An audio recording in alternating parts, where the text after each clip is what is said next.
What is imperialism? Imperialism is when a very powerful country takes over all or part of another weaker country. Imperialist countries take control of other countries so that they can take as many of the other weaker countries' resources as possible.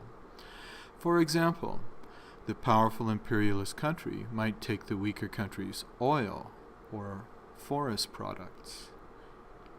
Powerful imperialist countries take over other countries by using soldiers or money.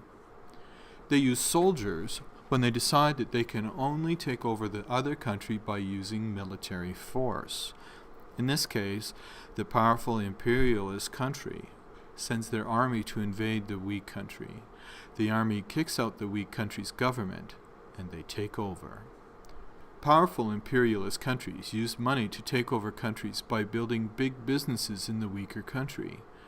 By putting a lot of money into businesses in the weaker country, the imperialist country can start to have a lot of influence over what happens in that country. If they have enough big businesses running in the weaker country, the imperialist country can control the economy to make sure they make the most money possible.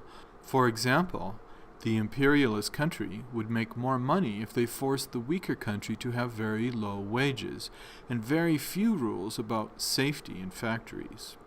Imperialism still exists today, but it's unusual for imperialist countries to use military force to take over other countries. However, it still happens. For example, Russia recently used military force to take over part of Ukraine. Russia did not want the rest of the world to know what they were doing, so they tried to keep it a secret by having their soldiers wear uniforms with no military markings. Nowadays, imperialism usually involves taking over the economy of the weaker country. Basically, imperialist countries make as much money as they can from other weaker countries. They don't care what happens to the people.